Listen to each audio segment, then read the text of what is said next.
In this 4-part series, get an inside look on the making of one of the most anticipated titles in gaming history. This is Inside Assassin's Creed 3.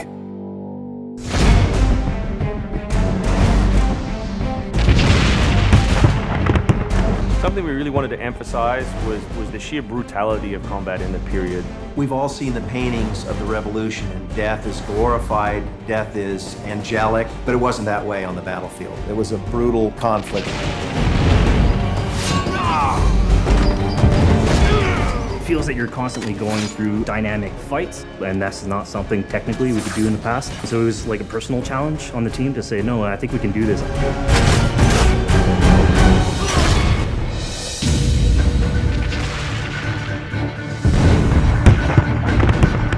These armies are filled with different types of weapons. So, you have everything from muskets, you have grenadiers, you have guys with boarding axes. Being shot by a musket would be an awfully painful way to go. The caliber size of the ball was at least 3 or 4 times as large as anything that any modern military is using today.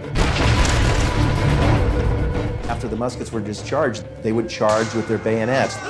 What basically is a giant spear, and he has every intention of running that through you. They would shoot and then they would march, and that hand-to-hand combat was really brutal. And whether it's people using a bayonet affixed on the end of a musket, a small hatchet, this is a kind of killing that is very mano a mano.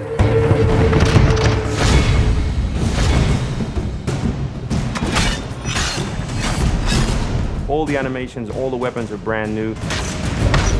It was interesting to start on a new style of fighting that is much more close and aggressive. Connor's favorite weapon is the tomahawk, obviously super deadly in hand-to-hand combat. Also the bow and arrow. It fits with his native heritage and it's lethal. The rope dart, it's a real accurate Chinese tool that we found the references for that period as well. He can use it from the ground, so he can bring the enemy towards him. It gives him the ability, for example, on a tree, to hang someone from above.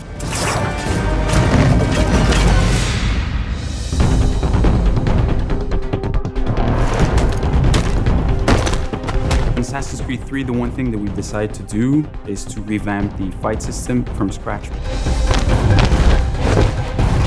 We wanted the skill in the combat in the game to be about transitioning from character to character by choosing the right moves, by performing them correctly. It allows you to basically mow your way through large numbers of people if you're good enough without stopping.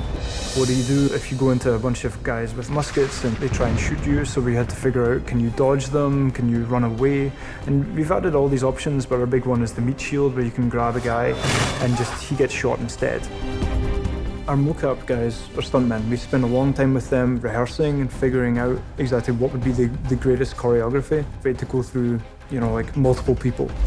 Connor is trained in a very different style of fighting to the British soldiers.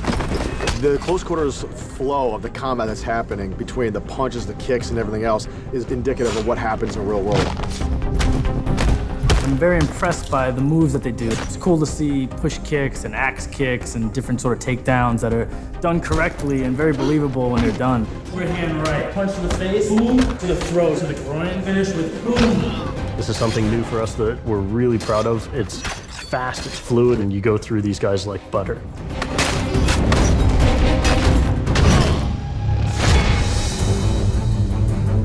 Connor is essentially the first guerrilla fighter. He's someone whose goal is always to move behind enemy lines, to pick off his target, and to escape. Employing guerrilla tactics, or what we now know today as asymmetric warfare, was something that truly was a component of the American Revolution. They learned what we would think of as guerrilla-style warfare. You sort of hit quickly and then disappear. American tactics were really frowned upon by the British because the Americans did adapt the tactics that were used by the Native Americans from the French and Indian War. The first big battle, Lexington and Concord, takes place on a New England town green. And as the soldiers march back to Boston, they are marching along a dirt road lined by stone. It's not the most effective strategy, wearing your bright red coat and march through the woods while some farmer's trying to shoot at you. The Americans brought a tactic that they couldn't really cope with. They essentially took it away from the battlefield and they started guerrilla tactics.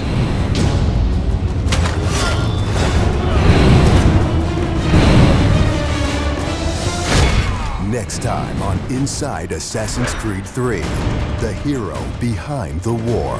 Connor is the hero of the American Revolution. He's a bit more like Dirty Harry. Connor is the current day Special Forces soldier. Silent, stealthy. He's fighting for freedom and he's fighting against tyranny.